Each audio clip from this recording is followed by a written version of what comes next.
UP के छोटे तबके से आए राजपूत ने रचा था इतिहास। क्या है फूलन देवी की हत्या की दास्तां? 17 फरवरी 2004 वो दिन आज भी सबको याद। शेर सिंह राणा ने थामी राजनीति की कमान। देखिए शेर सिंह राणा की मनोबल की कहानी। शेर सिंह राणा उर्फ पंकज सिंह पुंडीर का जन्म उस समय के उत्तर प्रदेश यानी आज के उत्तराखंड के रुड़की में 17 मई 1976 में हुआ था, जब शेर सिंह राणा 4 साल के थे। उस समय मध्य प्रदेश के चंबल में होशियार डकैत फूलन देवी का डंका बजता था और आज भी चंबल के लोग फूलन देवी का नाम सुनकर कांप उठते हैं। फूलन देवी ने बहमई गांव में अपने ऊपर हुए अत्याचार का बदला लेने के लिए 21 राजपूतों को लाइन में खड़े करके गोलियों से भून डाला, जिसके बाद मीडिया ने उन्हें बैंडिट क्वीन का नाम दिया। जिसका बदला लेने के लिए शेर सिंह राणा ने डकैत से संसद बनी फूलन सिंह देवी को गोली मारी और पूरे देश में चर्चित हो गए। शेर सिंह राणा ने जब होश संभाला तो वह पढ़ाई के साथ साथ राजनीति में भी अपनी पूरी रुचि रखने लगे। उसके बाद धीरे धीरे राणा ने मुलायम सिंह की सरकार में अपनी जगह बनाई और फूलन देवी की बहन मुन्नी देवी को अपना निशाना बनाकर फूलन देवी के घर आने जाने लगे। और फिर क्या था, राणा ने दिल्ली में अशोका रोड पर स्थित फूलन देवी के बंगले पर अपनी निगाहें लगातार बनाए रखी। उसके बाद 25 जुलाई 2001 को राणा पहले फूलन देवी की आवास पर गया और उनकी पार्टी में शामिल होने के बहाने फूलन देवी से मुलाकात की। बैंडिट क्वीन कहे जाने वाले फूलन ने शेर सिंह राणा को शुभकामनाएं देते हुए अपने हाथों से खीर बनाकर खिलाए और फिर फूलन देवी विधानसभा के लिए निकल पड़ी। फूलन देवी जब विधानसभा से वापस आते हुए अपने गाड़ी से उतर के अपने पति की ओर चली, तभी उसी वक्त शेर सिंह राणा ने फूलन देवी की गोली मारकर हत्या कर दी, जिसके बाद पूरे देश में शेर सिंह राणा के चर्चे होने लगे और हर तरफ राणा की तलाश की जाने लगी।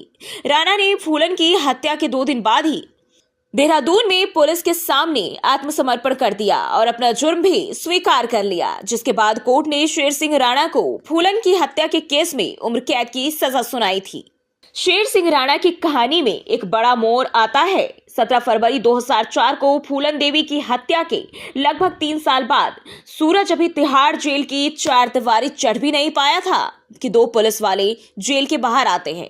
सुनवाई के लिए कैदी शेर सिंह राणा को ले जाते हैं और इसके बाद अचानक से खबर आती है, जिसने जेल से लेकर पूरे पुलिस प्रशासन में हड़कंप मचा दिया। खबर थी कि शेर सिंह राणा जेल से फरार हो गया है। दरअसल शेर सिंह राणा जेल में रहते रहते फरार होने की योजना पिछले 1 साल से बना रहा था और इसके पीछे की वजह थी कि कोर्ट उसे फांसी की सजा सुना सकता था। इसलिए राणा ने जेल में ही कुछ गैंगस्टरों से अपनी पहचान बनाई और उनकी मदद से रुड़की से एक बहरूपियों को हायर किया, जिसका नाम संदीप था। शेर सिंह ने संदीप को इस काम के लिए 6 लाख रुपए दिए थे और संदीप ने अपना नाम बदलकर प्रदीप ठाकुर रखा, जिसके बाद वो राणा का वकील बनके जेल में मिलने आने जाने लगा। वहीं शेर सिंह राणा को 17 फरवरी को ही हरिद्वार की कोर्ट में पेश होना था, जिसके बाद प्रदीप ने पूरी प्लानिंग की और 17 फरवरी 2004 को राणा को जेल से भगा ले गया। इसके बाद दोनों ने दिल्ली ISBT के लिए बस पकड़ी, वहां से यूपी के गाजियाबाद गए। वहां से दोनों अपने अपने रास्ते हो लिए और अब शुरू होता है राणा का दूसरा मकसद। जेल से फरार होने के बाद राणा रांची पहुंचा। रांची से उसने दिल्ली पुलिस के ACP के नाम फेक पासपोर्ट बनाया और कोलकाता से बांग्लादेश चला गया, जिसके बाद 2006 में राणा जब अपना वीजा रिन्यू कराने के लिए कोलकाता आया तो पुलिस ने उसे पकड़ लिया। पुलिस के हत्थे चढ़ने के बाद शेर सिंह राणा ने एक नई कहानी बनाई। उसने पुलिस को बताया कि वो अपने लिए जेल से फरार नहीं हुआ था। उसे जेल में पता चला था कि पृथ्वीराज चौहान की समाधि अफगानिस्तान में है, वहां उनका अपमान किया जाता है और इसलिए वह अफगानिस्तान गया और पृथ्वीराज सिंह चौहान की समाधि खुदवा कर थोड़ी मिट्टी इकट्ठी की, जिसे भारत लेके आया और उस मिट्टी को इटावा भेजा और वहां के लोकल नेताओं की मदद से एक इवेंट ऑर्गेनाइज किया।